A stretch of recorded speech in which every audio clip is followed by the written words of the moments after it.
gusto tenerte. Sí, acá estamos, muy contenta de poder compartir con ustedes. Una alegría. Bien.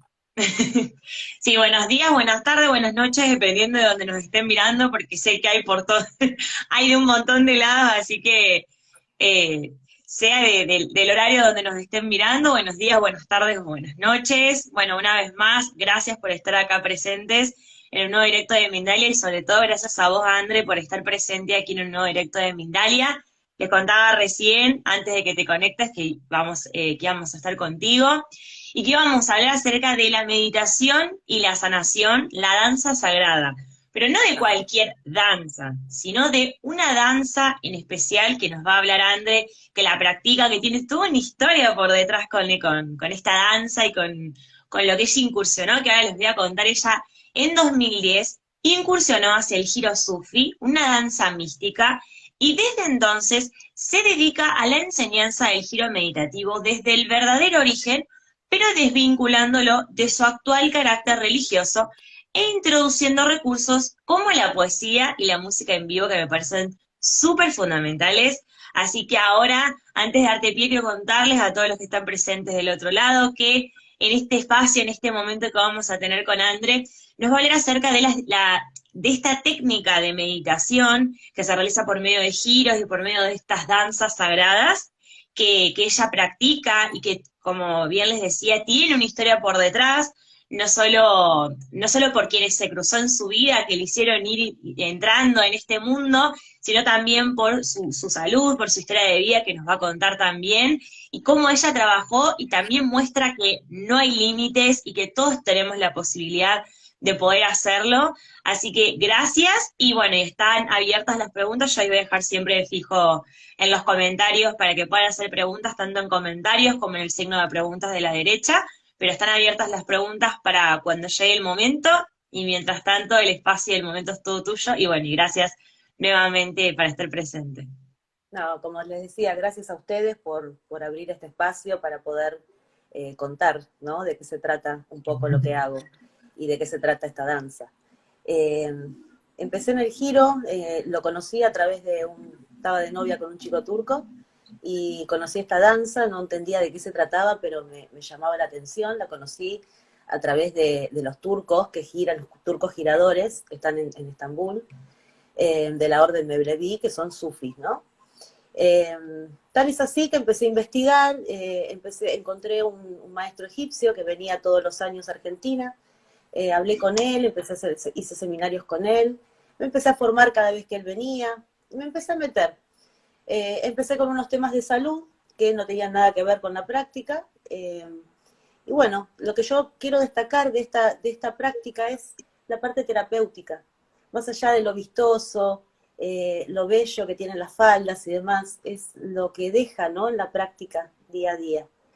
En mi caso, por ejemplo, yo tenía un puesto de trabajo muy tensionante y esta práctica me daba la posibilidad de poder aflojarme, de poder soltar, liberarme.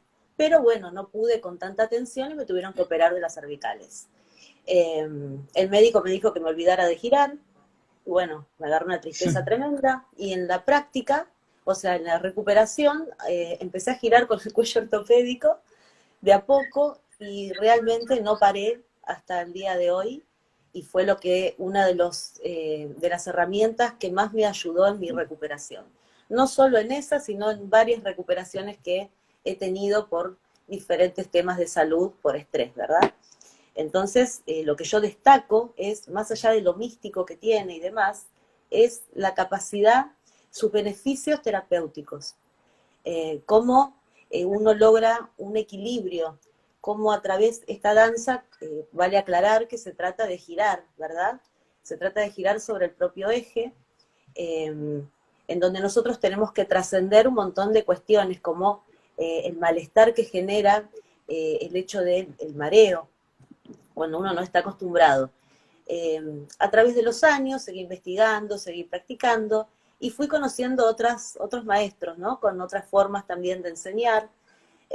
Y el último maestro con el que estoy aprendiendo es un maestro turco que se llama Sia Sasi, y a través de él conocí una técnica que él le llama Dervis in Progress, y es una técnica en donde uno hace foco en el cuerpo y con pequeñas técnicas básicas uno puede sostener yo lo puse en práctica con mis alumnos y veo cómo con poquitas cosas pueden sostener el giro y pueden entrar mucho más rápido en el sostén. ¿Por qué? Porque salimos del foco de todo lo que tiene que ver con lo místico y nos metemos en un foco que tiene que ver con el entendimiento de cómo funciona el cerebro. ¿Qué nos pasa cuando estamos girando? ¿Por qué nos agarran los malestares o las náuseas, las ganas de vomitar? Entonces empezar a entender, es como enseñarle al cerebro como si fuese un nene chiquitito.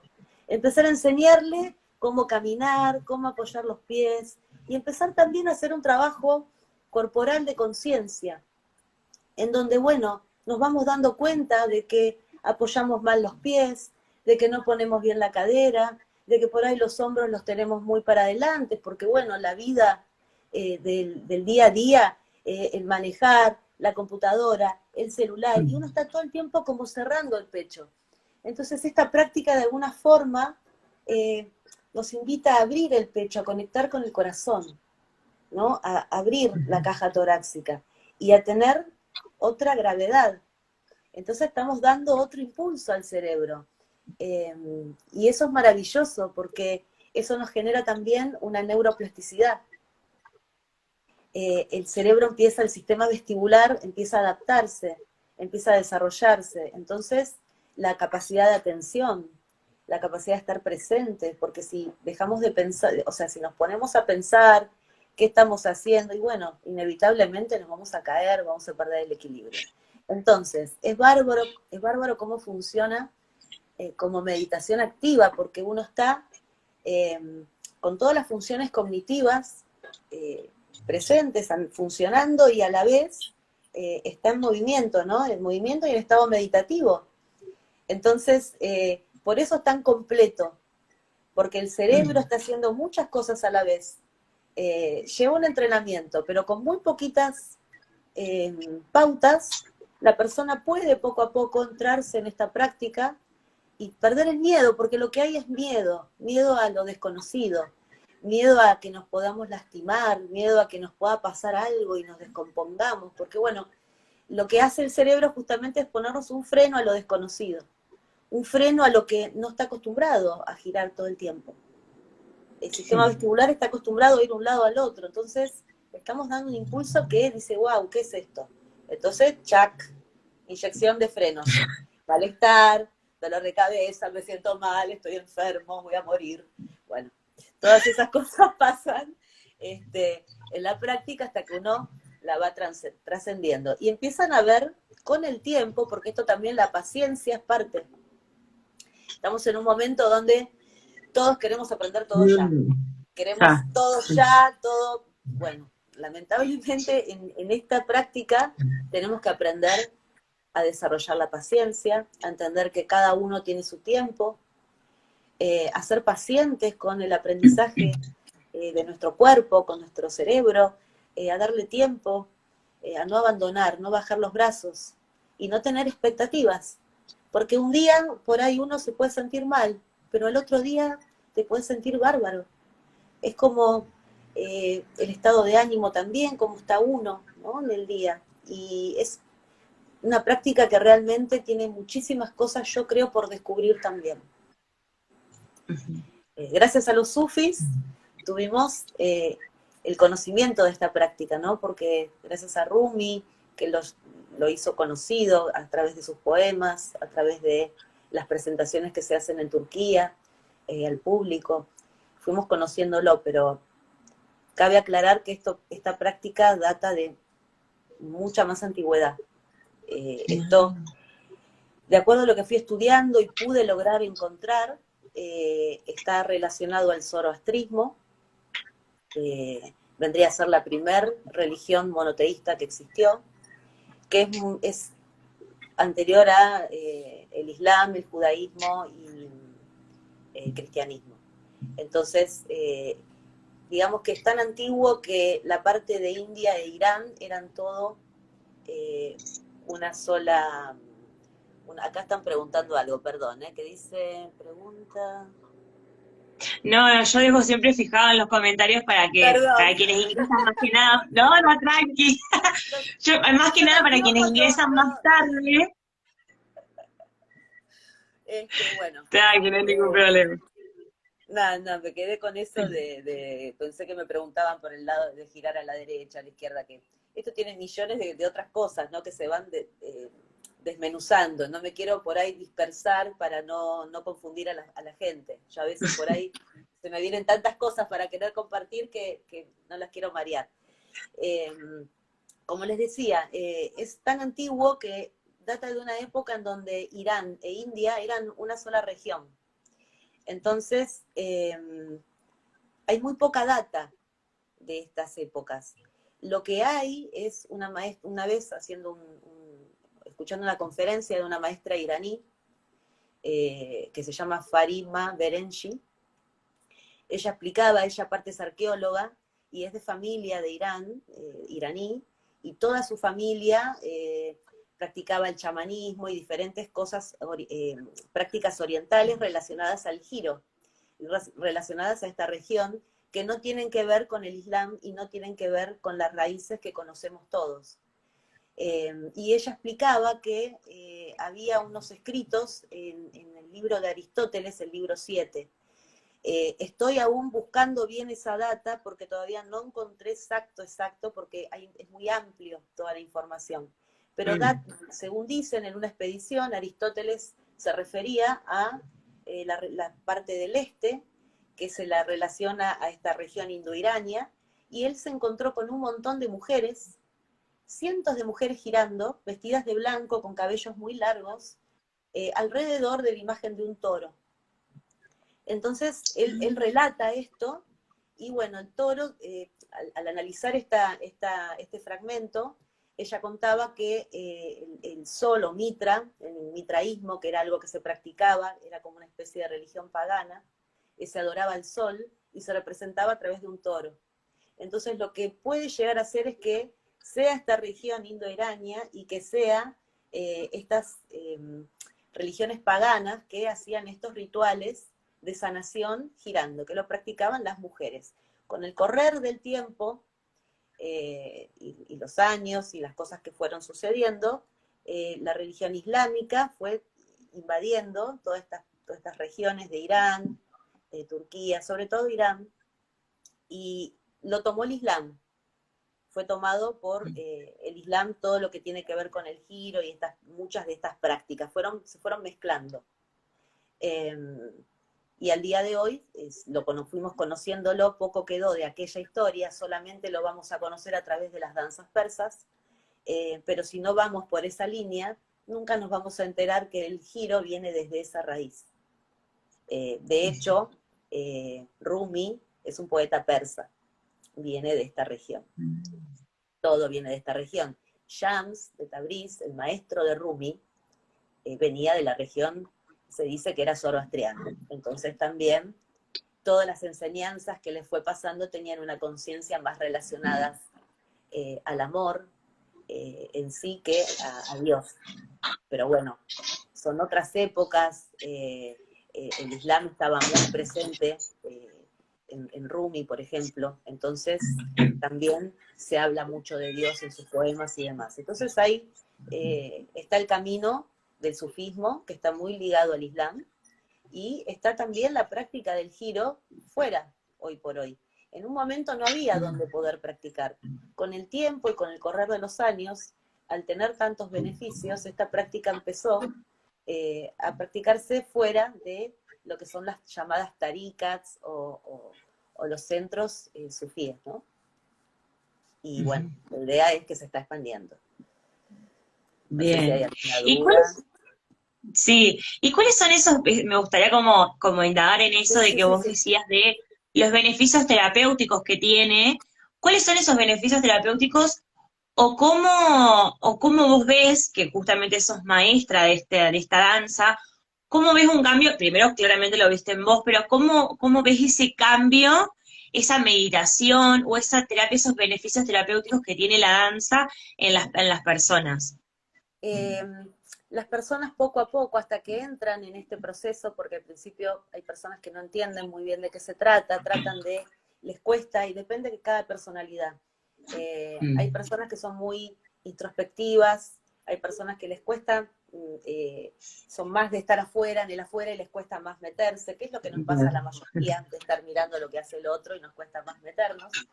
Pero lo que yo noto es que las personas empiezan a liberar, empiezan a soltar, empiezan a conectarse con la emoción del juego también, con el niño que está ahí aprisionado, ¿no? Empezar a soltar, también soltar la voz, porque también en la práctica uno puede soltar la voz ayuda también a todo lo que es aflojar el cuello, aflojar la cabeza. Entonces también es todo un aprendizaje el mover la cabeza, para que cuando movamos la cabeza no se nos mueva el resto. Entonces vamos con la música, y lo que yo noto es que la gente tiene mejor poder de atención, mejor capacidad de atención, mucho más equilibrio en todas las otras prácticas que realicen, o equilibrio en el mismo cuerpo, y ese equilibrio también se traslada en empezar a equilibrar otros aspectos de la vida. Entonces, eso es lo que yo destaco de los beneficios, más allá de tener una conciencia corporal, de estar más presente, de conectarse con la música, de empezar a entender el ritmo, de que tenemos un ritmo, de encontrar el ritmo del corazón, de encontrar el propio ritmo, de aprender a escuchar el corazón. Yo lo que noto es que la gente se empieza a sensibilizar, empieza a poder expresar, empieza a encontrar su propio espacio y habitarlo, empezar a soltar y a la vez compartirlo, porque es una práctica individual que a la vez, al practicarla en conjunto, se genera es como si fuésemos un solo corazón girando, es como algo muy fuerte, claro. Y más llevados cuando hay música en vivo, que la música en vivo, cada instrumento mueve diferentes emociones, entonces se generan atmósferas muy, muy lindas, muy especiales, y eso hace después un clic en la persona. En algún punto, en algún lado de sus células va a quedar siempre es un antes y un después, si se sostiene la práctica. Hay quienes se adentran y hay quienes no resuenan porque, bueno, hay personas que no les gusta, no todo el mundo le va a gustar girar. Eso también es personal, es como personas que le gustan nadar, personas que le gustan hacer yoga. Es una posibilidad más que está empezando a estar disponible, no solo a través mío, sino a través de otras personas en el mundo, como Siddha Sasi, que él viaja por todos lados compartiendo esto allá hace más de 25 años, o sea, es un referente muy importante.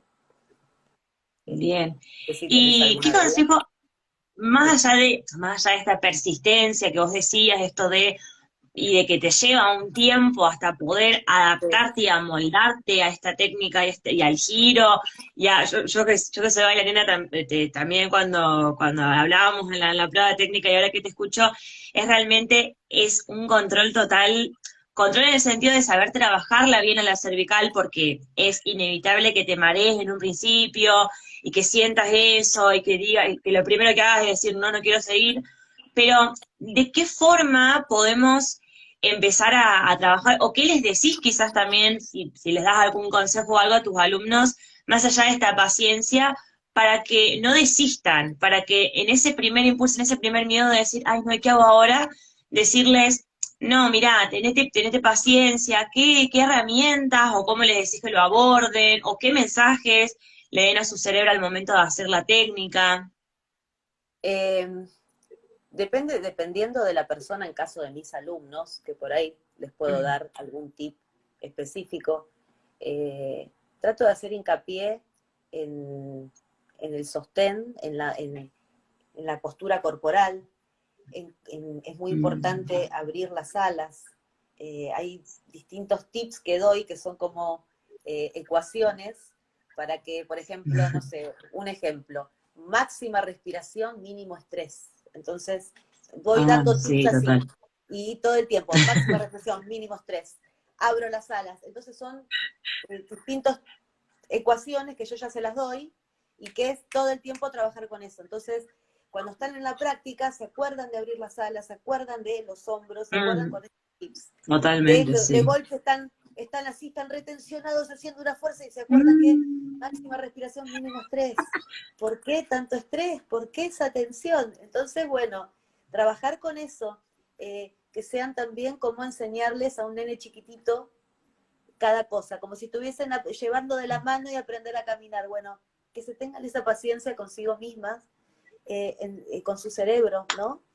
Que están enseñándole al cerebro una práctica que no sabe, nueva, entonces se la están explicando. Totalmente. Eso es una de las cosas que utilizo mucho, que no tengan expectativas, que se liberen, que no es que están obligados a tener que girar ya. No, es tranquilo, libre, es para disfrutar. No es que yo los voy a retar si no sale, porque a veces las personas nos autoexigimos demasiado, ¿no? Sí. Venimos con unos chips encima, que la idea es justamente que es una herramienta para liberarnos.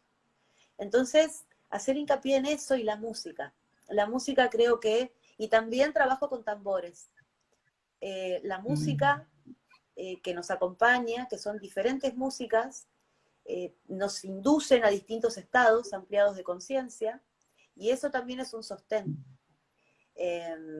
Distintos rituales que hacemos también, que manejamos con tambores, que nos van llevando a estados ampliados de conciencia, a través de la repetición, tanto de los ritmos como del giro, o de rituales que son con movimientos repetitivos, que son sosteniendo y respetando un marco ceremonial, sin meternos en la religión, ¿verdad? Y eso también ayuda a que la persona de golpe se vea girando dentro de un círculo y empiecen a aflorar la sensación o la emoción de compasión. Empiezan eso hace que la persona se le despierte esa chispa y quiera investigar y quiera descubrirla, y eso también hace a que la persona sostenga. Pero la música yo creo que Sí. es como el vehículo fundamental. Soltarse en la música, ser la música, transformarse en la música. Eso justo que dijiste al último me encantó, eso de ser la música, y lo de la música en vivo es increíble, o sea, es Sí. un cambio total a la música, yo digo más así tipo como digital o armada o en un parlante o en lo que sea, a la música en vivo, o sea, es increíble la sensación, la vibración de la música, cómo se siente en el cuerpo, o sea, es Y cada totalmente música es distinto. diferente. Cada música es Sí. diferente, porque de música sufi tenés la música sufi turca, tenés la música también, la música persa, son distintos tipos de música. También hay unos chicos que a veces vienen a tocar con hang, el hand drum, que son como los platos voladores, los hand pan. Ah, Y esos sonidos son unos sonidos que también al estar escuchándolo un tiempo largo, te deja como una sensación en el cuerpo, que tienen una vibración especial también. Toda la música nos lleva a diferentes estados emocionales. Sobre todo la música sufi, que específicamente trabaja con modos musicales para llevar a distintos estados anímicos. Se trabajan para distintas cuestiones. Eso es otra cosa aparte de la música sufi. Pero que se puede percibir que es real porque lo ves en la gente como lo vive. Mágica, la música es mágica. totalmente. Sí, sí. Bien, ahora vamos a ir con alguna, antes de que tenemos ahí un ratito, vamos a ir con las preguntas de la gente, que tenemos ahí algunas. Tenemos la pregunta de Aleli, dice, ¿la danza tiene un sentido de giro o puede ser hacia ambos lados? Que justo vos antes mencionaste antes si Porque tenían me esa duda. pareció ver algo así y no sé si lo deliré o lo vi de verdad. Bueno, el tema de la derecha y la izquierda. Si vamos a hacer danza sufi y estamos dentro de un contexto más religioso y estamos haciendo la danza sufi, es hacia la izquierda. Se gira hacia la izquierda porque hacia la izquierda gira la tierra, y los sufíes lo que hacían también era estudiar el movimiento de los cuerpos celestes, el movimiento de los planetas. Entonces, la Tierra y todos los planetas menos Venus giran hacia la izquierda, ¿sí? Entonces ellos giraban hacia el corazón, que está a la izquierda, como gira la Tierra hacia la izquierda con los planetas. La danza persa, que es el origen de donde viene el giro, se gira hacia los dos lados. Se gira hacia la derecha porque a la derecha también es lo femenino. Y estábamos hablando que cuando vino toda la cuestión religiosa, lo femenino se sacó, quedó lo masculino. El giro hacia la izquierda es masculino, el giro hacia la derecha es femenino. Lo que yo sugiero en mis prácticas, que son abiertas y que no tienen que ver con el respeto de un dogma ni nada por el estilo, yo les enseño a girar hacia los dos lados. Antes enseñaba hacia un lado. Cuando empecé a aprender las técnicas de este último maestro y las empecé a practicar y a incorporar, me di cuenta que es muy importante hacia los dos lados por un tema físico, un tema de no contracturarse. Sí. Mismo lo experimenté yo misma con mi cuerpo. Hay mucha más estabilidad al girar a los dos lados y lo que hacemos es equilibrar la energía femenino-masculino. Energía eléctrica, energía magnética, siempre movemos lo mismo. La energía del cosmos, eléctrica. La energía de la Tierra, magnética. Siempre estamos femenino-masculino. Estamos moviendo esas energías y no hay nada malo en ello. O sea, no es que girar a la derecha es malo, girar a la izquierda es bueno. No. En mi práctica y en la que yo enseño, no. Si pueden girar para los dos, mejor. Sí, no, y aparte que tiene que ver también como lo recalcábamos al principio, y que también vos lo destacás esto de que tiene que ver con algo religioso de ellos, y que vos justamente te desvinculás de eso. Entonces, está bueno como decir, bueno, yo trabajo la danza, el giro para los dos lados, porque es algo físico y porque yo quiero trabajar así. Claro, ellos, bueno, originalmente es otro giro, pero... Claro, y siempre con mucho respeto, porque realmente conozco mucha gente que lo practica dentro del Islam, y gente hermosa, que tiene su forma de practicarlo, y está perfecto, y hemos compartido música, y está todo más que bien, pero lo hago por una cuestión de respeto, justamente, porque la gente que no conoce cree que todo lo mismo, o que es místico. Sí, está todo bien, pero hay que respetar que se practica dentro de la religión y es danza sufi. Y lo que se llama whirling o giro es el giro libre, que uno puede practicarlo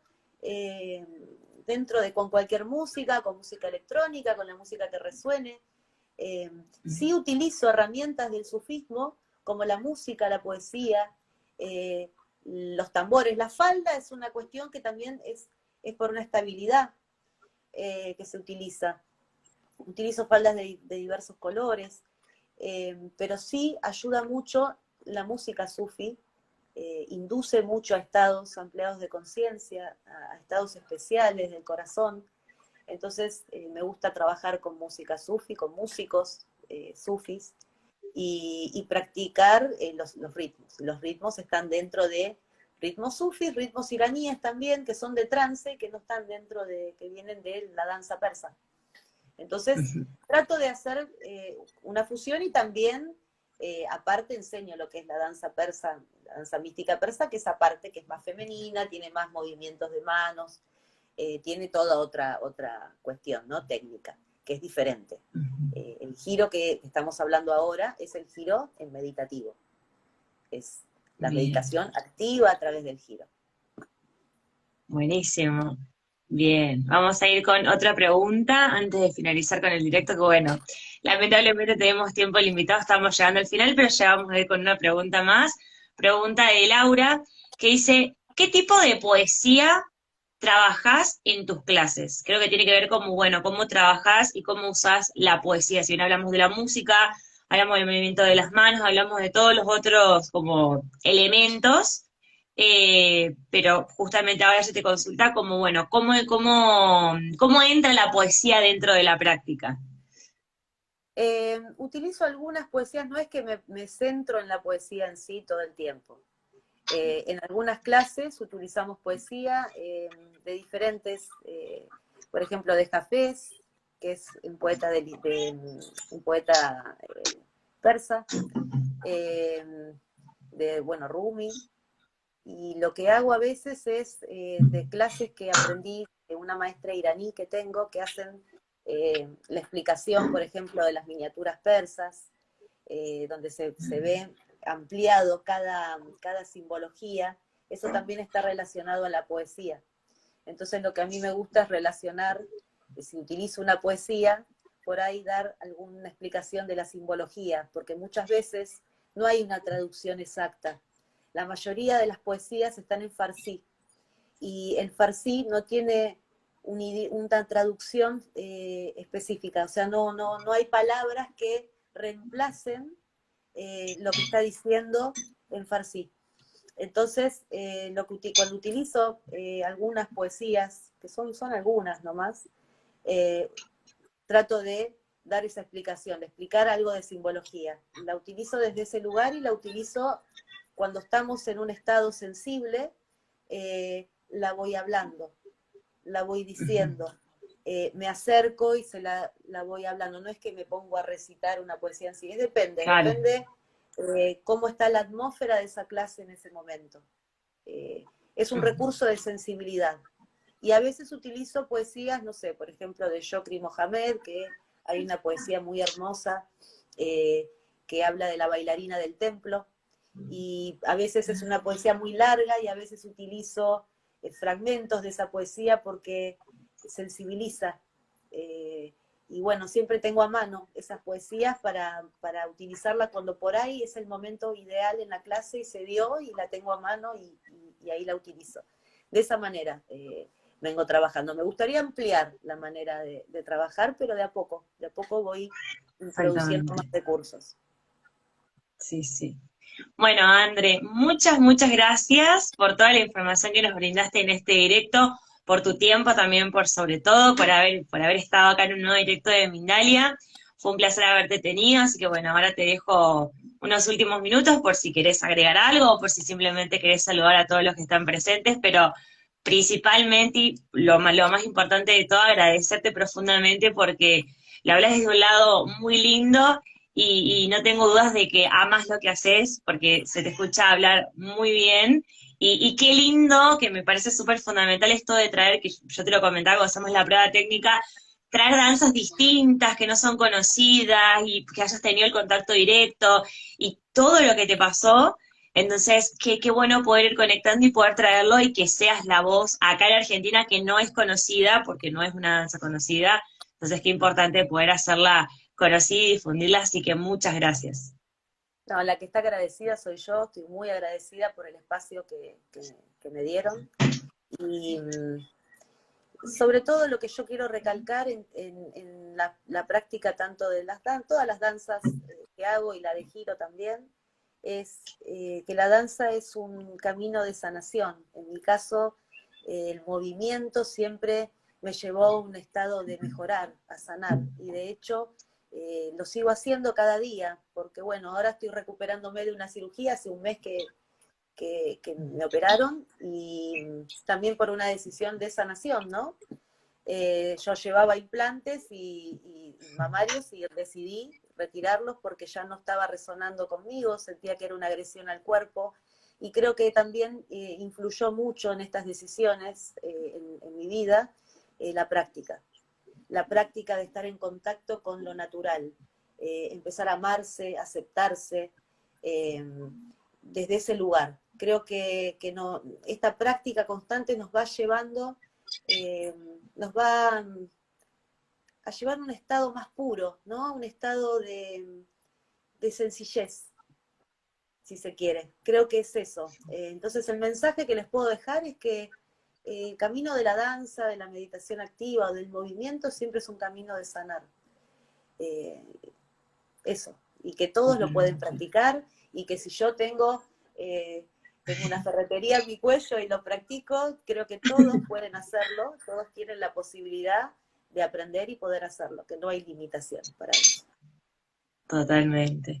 Qué más importante que eso, que todos podemos hacerlo, así que gracias, André. Gracias a ustedes, Súper. y bueno, a partir del mes que viene vuelvo online, con las formaciones online, así que al que le interese, y bueno, ya arranco a fin de mes con todo lo presencial otra vez, así que estoy muy emocionada con eso. Gracias por todo, Bien. Gracias. besos Un y saludo abrazos. enorme. Adiós. Gracias.